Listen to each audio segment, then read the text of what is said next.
Welcome to River Cafe Table 4, a production of iHeartRadio and Atomize Studios.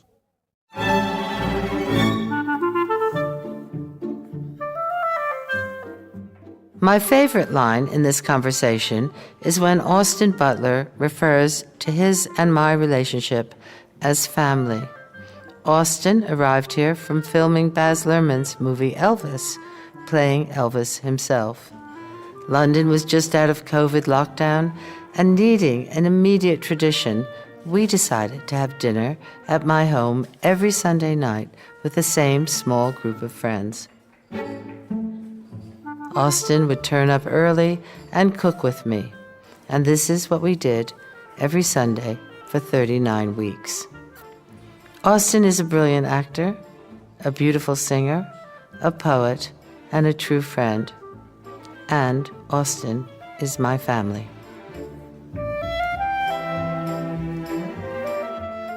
So, Austin, you and I are here in the River Cafe to talk about food, our memories, travel, and a lot more. But maybe we should just start with Australia. I was in Australia for a year and a half. I was making Elvis with Baz Luhrmann. Did he have food on set? Did you sit down to meals? Yeah, well, we did this thing. I'm realizing it's a very European sort of thing where you have these rolling lunches, which basically means you don't have a lunch break. You eat while you're filming. And I actually kind of like it because it keeps momentum of filming. And so while we were filming, a lot of times it was just, I was eating it was like gasoline. I was eating for energy. And then when we wrapped, Baz and I were at his house, and there was a small group of us, and it was the night that we wrapped. It was the first time that he and I both sort of were able to go, we did it. We've been working on this I've been attached for about 2.5 years at that point, maybe 3 years. He'd been doing this for longer, 5 or 8 years or something. And we danced until the sun came up. The two of you? Yeah, well, we had a little group there, but we just nice. Put on vinyl records and we just danced and we ate oysters and we just lived life. It was like this feeling of letting our hair down. And then the sun started to come up. And Baz looked out, and he lived across the street from the sea, and he said, "Should we go swim in the ocean right now?" And this is the night that we wrapped the film. And so we were like, yeah, let's do it. So we ran across the street and we jumped in the ocean. And it's like 5 a.m. now, and we swam in the ocean. And so the sun's rising, and I was gonna not go that night as well. And I said, Baz, I can't believe I was gonna go to sleep tonight. And he started singing Nessa Dorma to me. And he goes, no sleep tonight. No sleep tonight. And he starts singing this opera. And I hadn't really heard that song. And he was telling me the story of the opera. And then he said, I'll play it for you when we get back to the shore. And he went back to the shore. And I kind of took a second for myself in the ocean where it was just me. I just watched the sunrise, and I sort of processed all that we had done. And you don't know the final outcome of a film. You hope that you did everything you possibly could, and you gave every bit of your soul, but you don't know how it's going to be received. But at that moment, I just kind of processed all that we had, the work that we had done, and the joy and the love that we'd put into it. And I sort of had that moment, and then as I sort of slowly walked back to shore, I look at Baz, and he's holding a speaker above his head like John Cusack can say anything, and he's playing Nessa Dorma, the Pavarotti version, and it's blaring at like 5:30 in the morning now on the beaches of the Gold Coast. It was so magical and cinematic. And then we made breakfast. What was that? We looked in the refrigerator and we thought, okay, what could we make? Because he and I both had been working so hard, and there's this thing about filming where there's so many responsibilities that other people end up almost treating you like you're a child in many areas. They walk you to the bathroom. If I say I'm going to go to the trailer, they walk me there to make sure I don't get lost. They treat you like you can't do anything, and they bring you your food, and so you're very spoiled in many ways. But there's something so relieving about that moment when you're finally able to do something for yourself. And so he and I, that was our moment. we opened the refrigerator and we saw that, okay, we got eggs, we got asparagus, we got some spinach there, we got some tomatoes, we got some Parmesan cheese. What can we do? And so we kind of just made this breakfast, and there's this loaf of bread, and so we cut off bits of this bread and we toasted it and just made this delicious meal. And that's one of the most glorious memories of my life, was like after we finished this thing that was so terrifying and daunting, and that we gave it everything we could, and then we just sat there, and as the morning sun sort of laid down on us, and ate that breakfast, and it was so glorious. It's about memory, isn't it? It's about a time. And what about Tarantino? Oh, Was he amazing. interested in food? Yeah. Does he like food? Remember one night we were doing night shoots, and it was about 3 a.m.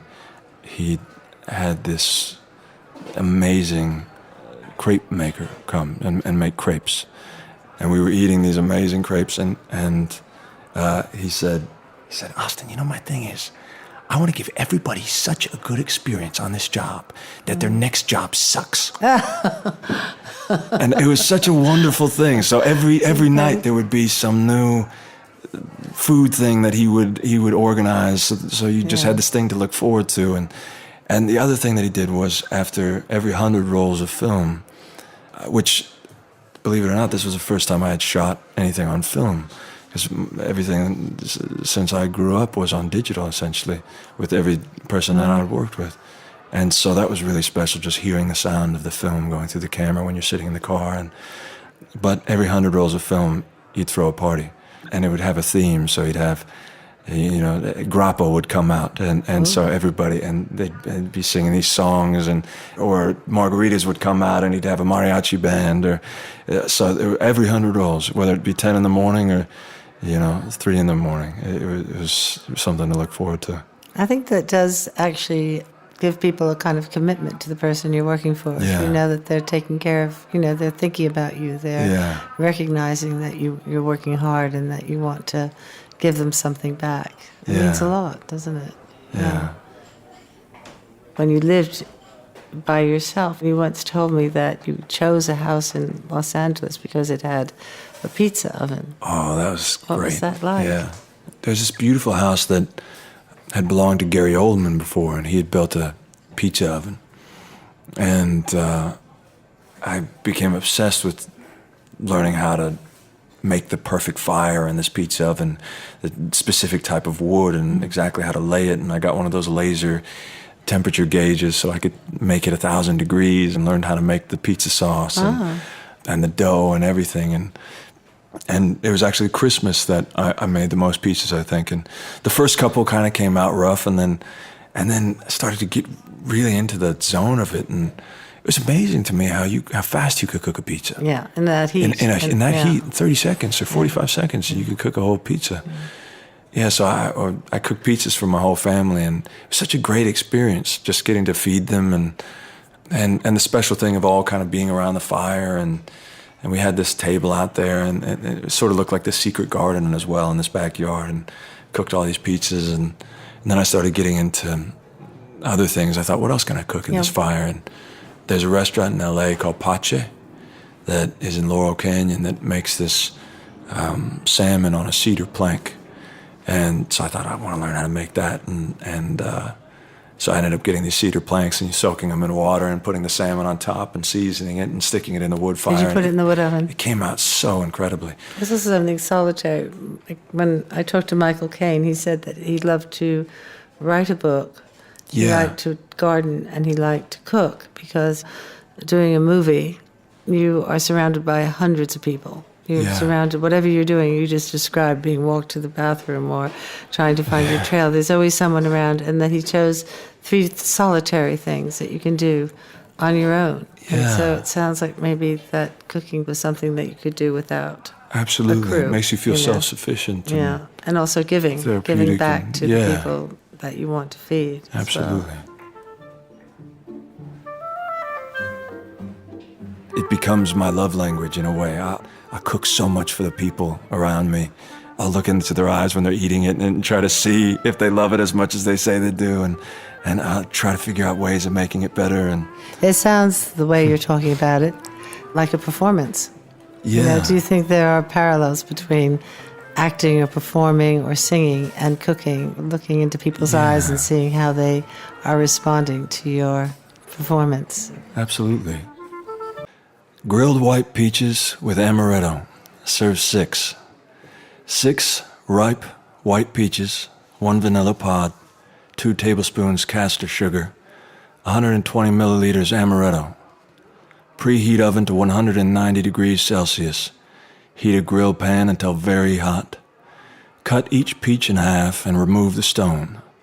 Place the peach halves, cut side down, on the hot pan and grill until slightly charred. Remove from the pan and place face up on an oven-proof dish. Slice the vanilla pod lengthways and put, with the sugar, into a mortar. Pound until the vanilla pod is broken up and combined with the sugar. Scatter the vanilla sugar over the peaches and pour over half of the amaretto. Bake for 10 minutes or until the peaches are soft. Add the remaining amaretto and serve, hot or cold, with a spoonful of creme fraiche. Thank you. That sounds delicious. Yeah. Austin, amaretto, an Italian liqueur, peaches, grilled. Is that anything to do with any food you grew up with in California?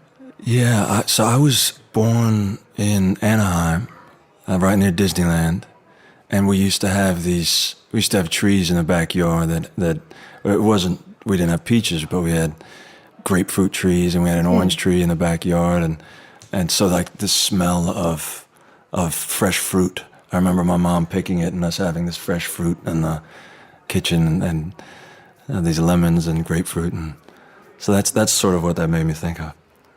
Did your mom, was she a good cook? She was a great cook, and especially as the years went on, I remember eating a lot of fish sticks and, things that you'd get in the freezer aisle, and little corn dogs that she would make, because when I was born, she wanted to be a stay-at-home mom, and she was a dental hygienist at the time, and then she ended up starting daycare out of the house, and so she would watch the children of the mothers who taught at the school right around the corner that I eventually went to elementary school there, and so we always had little children in the house, and so she had to make these meals that were really quick and easy.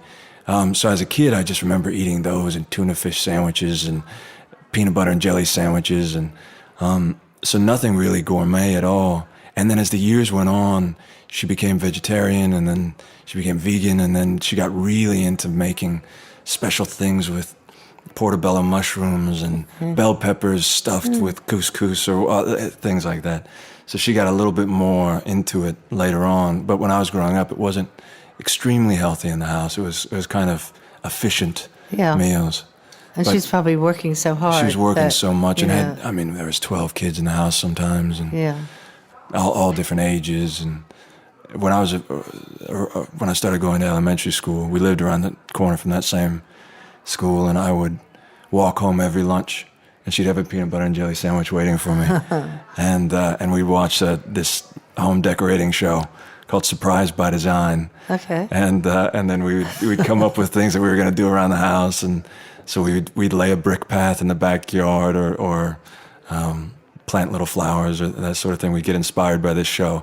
And I just remember how excited I was to walk home every day and just eat this sandwich that she made for me, and how special that was. That's a beautiful memory, isn't it? Of your mother making something for you and going home for lunch. Yeah. That's.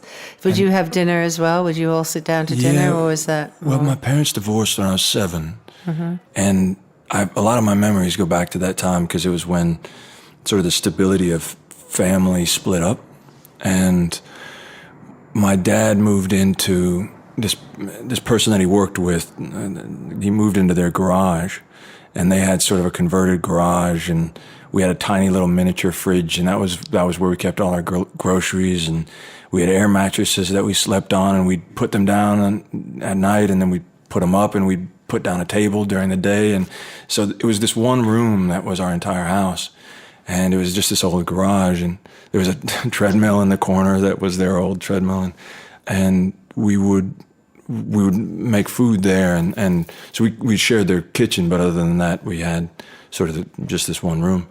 And I started cooking as a kid because with my dad he had work, and so he would say, "Hey, I'll pay you $2 if you cook dinner tonight."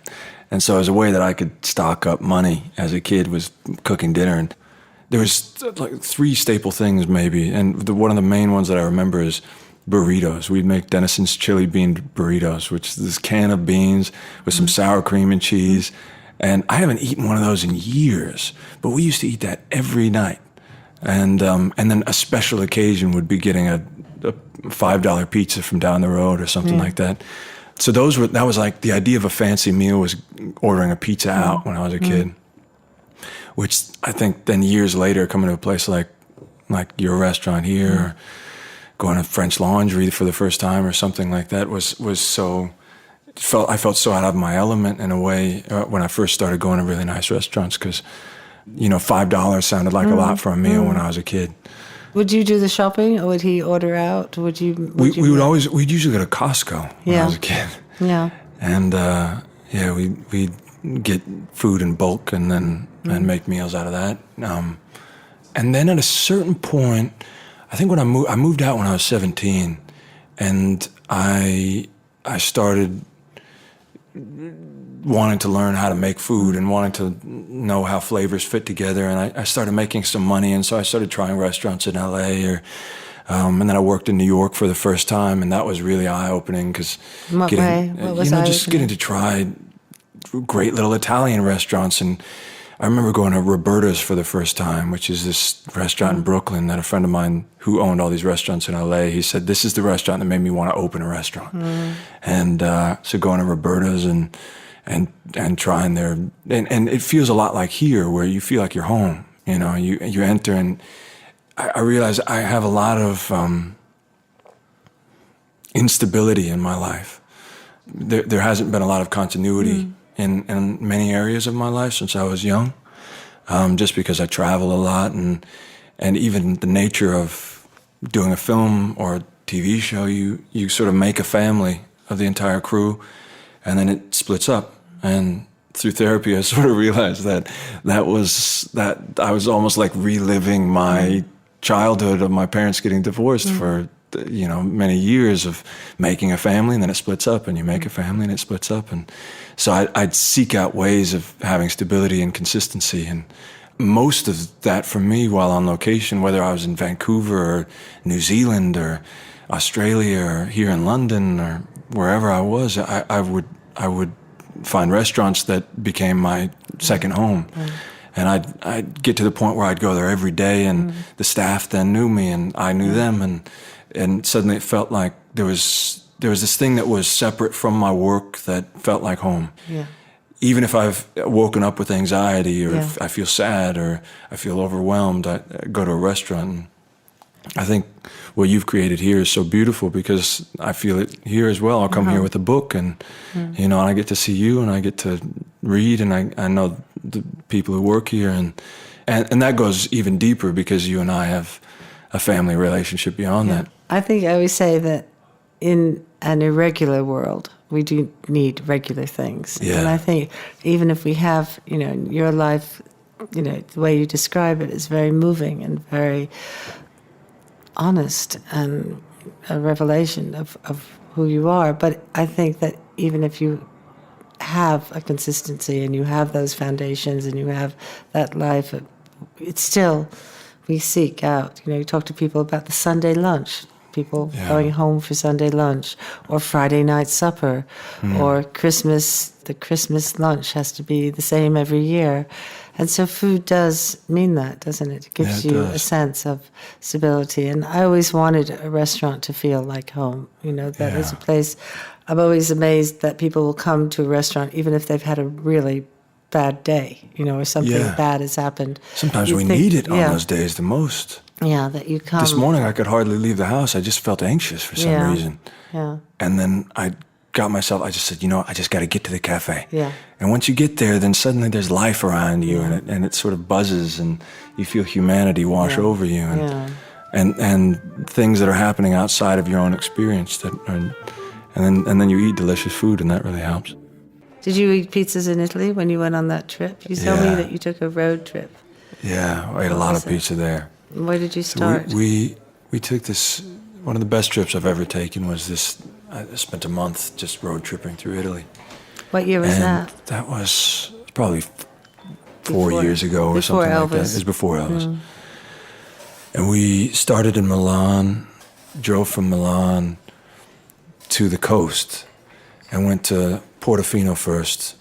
And I'd only ever spent maybe a week in Italy before this, and so that was incredible. And then drove down and went to Cinque Terre and hiked between the little villages and went to the vineyards Did you have there. pesto? Had pesto. Yeah. Oh my gosh, the best pesto pasta. Yeah. Besides yours. That, they can make a better one than mine. I'm not competitive. No, it was incredible. And then drove down through Tuscany, drove to Florence and did that for a couple days, and drove out to this little bed and breakfast in Tuscany. It was run by this beautiful Italian woman and her husband, and they had 2 daughters, and one of the daughters would play piano in the afternoon, and you'd hear it reverberating through the vineyard, and so it was just us and this family. And she'd bring focaccia up, and you'd eat it around the pool in the afternoon, and then at night her husband would one night he caught a wild boar, and so then she made this wild boar, and it was just absolutely divine. And one of their daughters was dating a young man who was 18 years old, that he was half Israeli and half Italian, and he told me, he said, I'm a pilot. And I said, "Oh, you're a pilot. That's fantastic." And he said, I can fly you if you want me to." And I said, "Wow, that would be cool." But I thought, I'm not trusting our lives in this 18-year-old kid's hands, And then the next night, his mom came to dinner. She was in the Israeli Air Force. And she said, "He's actually a very good pilot." And I said, "Mom, you know what? You only live once. I mean, where could we go?" And he said, "I can fly you to Elba." It's where, and I thought, well, that's where Napoleon was exiled, and you could go to that little island, and that would be really cool. And I said, "You know what? Let's do it. I'll pay for gas. I'll pay for the plane, whatever we need." And so we end up getting in the car, and he couldn't drive a car. But he could fly. But he could fly a plane. And so I drive us all. It's me and my girlfriend at the time, and him and his girlfriend, and we drive up to Florence, and we end up getting to the little separate private area of the airport, and we go through security, and then he ends up going to a little garage and by hand pulling out a little 4-seater Cessna. Oh, so you picture this skinny little Good thing I Italian. wasn't there when the plane going. Oh my gosh. He pulls this thing out by hand. I'm thinking, oh my God, what are we doing here? It felt like riding in a go-kart or something. And we get into the plane and go through all the pre-flight checks, and then we take off. And and then I can't hear him at all. It's static in the headphones. And I see panic over his face. And we're in the air now, and we're flying. And I'm thinking, he's the only person that can land this plane. And there's panic on his face. And I can't hear him, and it's static. And then I realized that he just couldn't figure out how to switch a certain switch. And so we couldn't hear each other. And once he figured that out, then peace came upon the airplane. And then he told me, it's a very dangerous landing place in Elba because you have to fly in this zigzag shape. And so then I'm going, oh God, we're trusting this 18-year-old. And we end up zigzagging through the mountains of Elba and landing. And we got there safely, thankfully. Clearly. And then we clearly. And then we ate pasta with him and his girlfriend that day for lunch, and they flew back. And we stayed and rode around on Vespas and ate pasta at all these different beaches on Elba, and went to the vineyards that Napoleon used to go to. And then he came back 3 days later and picked us up on the plane, and we flew back to Florence. And it was magic. So the adventure of travel, the adventure of eating. It's like over dinner, you create these adventures, Yeah.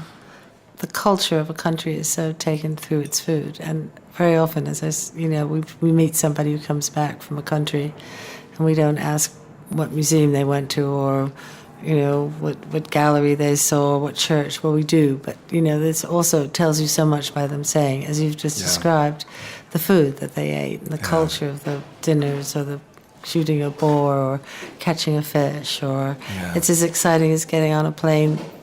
Crazily, I might say, by somebody you don't know. It's all about curiosity and exploring and opening ourselves up.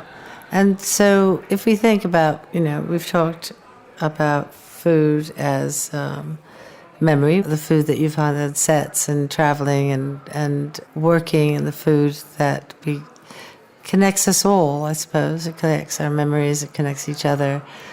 Is a sense of excitement, but it's also a sense of comfort. What would be the food you would probably go to for comfort?